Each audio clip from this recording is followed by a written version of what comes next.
మనం ఇప్పుడు nature of the strategy చూద్దామండి. నేచర్ అంటే దాని యొక్క ఫీచర్స్ కానివ్వండి, దాని స్ట్రాటజీకి ఉన్న క్యారెక్టరిస్టిక్స్ కానివ్వండి, వాటిని మనం నేచర్ అని చెప్పుకుంటాం.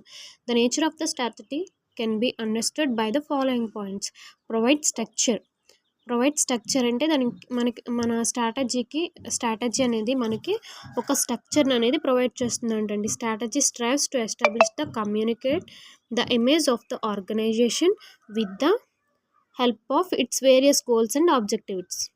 ఏంటంటే మన మన ఆర్గనైజేషన్కి వేరియస్ ఆబ్జెక్టివ్స్తో కానివ్వండి, అంటే ఆబ్జెక్టివ్స్ కానీ గోల్స్ అంటే వాళ్ళు రీచ్ అవ్వాల్సిన ఒక ఎస్టిమేషన్తో మనకి ఒక ప్రొవైడ్ స్ట్రక్చర్ అనేది మనకి ఈ స్ట్రాటజీ అనేది ఇస్తుందంటండి.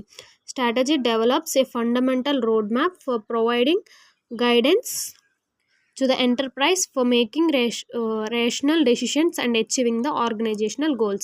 ఇంకా ఇది ఎలా ఉపయోగపడుతుందంటేనండి, స్ట్రాటజీ అనేది ఒక రోడ్ మ్యాప్ లాగా ఉపయోగపడుతుందంటండి. అంటే ఒక ఆర్గనైజేషన్ పెట్టుకున్న గోల్స్ని రీచ్ అవ్వడానికి ఇది ఒక రోడ్ మ్యాప్ లాగా, అండ్ డెసిషన్స్ తీసుకోవడానికి స్ట్రాటజీ అనేది ఒక రోడ్ మ్యాప్ లాగా, వాళ్ళకున్న గోల్స్ని అచీవ్ చేయడానికి ఒక రోడ్ మ్యాప్ లాగా ఇది ఉపయోగపడుతుందని చెప్తున్నారండి. So it's provide structure and integrated approach.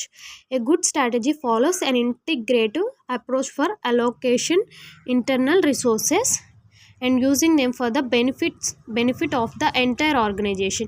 ఇదెలా ఒక గుడ్ స్ట్రాటజీ ఏంటి ఉపయోగిస్తుందంటే ఇంటిగ్రేటెడ్ అప్రోచ్ అనేదాన్ని ఉపయోగిస్తుందంటండి. ఎలా అంటే వాటికున్న ఇంటర్నల్ రిసోర్సెస్ని యూజ్ చేసుకుని వాళ్ళకి బెనిఫిట్స్ తెచ్చుకోవడానికి, దేనికి ఒక ఆర్గనైజేషన్కి బెనిఫిట్స్ తెచ్చుకోవడానికి ఇది ఇంటిగ్రేటెడ్ అప్రోచ్ యూస్ చేసి మనకి స్ట్రాటజీ అనేది ఉపయోగపడుతుందండి. And it directs and supports the enterprise in taking necessary decisions for maximizing the strengths and facing the environmental threats with confidence.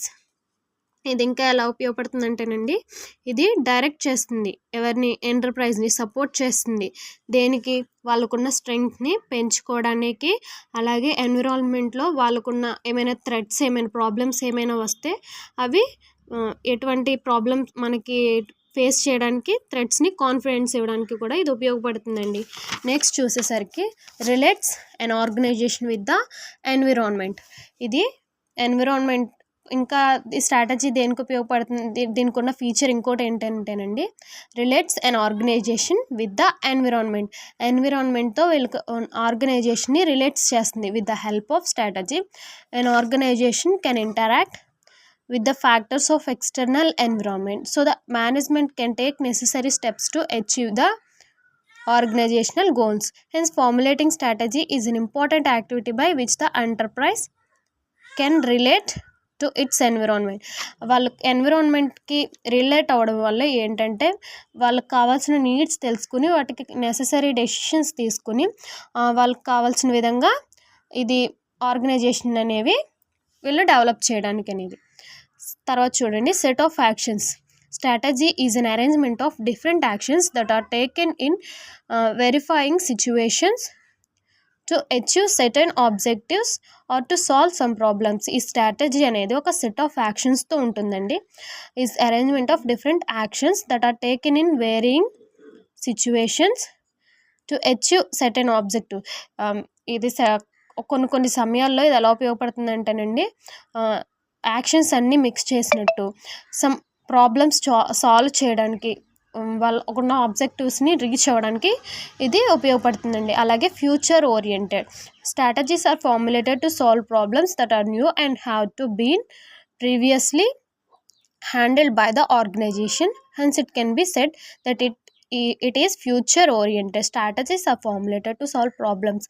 Strategies ఎందుకు ఫార్ములేట్ అయ్యంటండి, ప్రాబ్లమ్స్ని సాల్వ్ చేయడానికి, that are new, have not been previously handled by the organisation. ప్రీవియస్గా organisation చేత అటువంటి problems ఏమీ solve చేయలేకుండా ఉన్నాయి, ఒకవేళ అటువంటి ఫ్యూచర్లో వస్తే సాల్వ్ చేయడానికి స్ట్రాటజీ అనేది యూజ్ అవుతుందంటండి. Combination of internal and external factors. Strategy tries to match the internal strengths to meet external opportunities and the threats. Strategy ఎందుకు ట్రై చేస్తుందంటే అండి, ఇంటర్నల్ స్ట్రెంగ్స్ తోటి అండ్ ఎక్స్టర్నల్ స్ట్రెంగ్స్ని వాటితో వచ్చే ఆపర్చునిటీస్ని అండ్ థ్రెట్స్ని ఇవి చూడడానికి ఈ స్ట్రాటజీ అనేది ఇంటర్నల్ ద్వారా మనకి ఎక్స్టర్నల్లో వచ్చే థ్రెట్స్ కానివ్వండి, ఏమైనా బెనిఫిట్స్ కానివ్వండి చూడడానికి.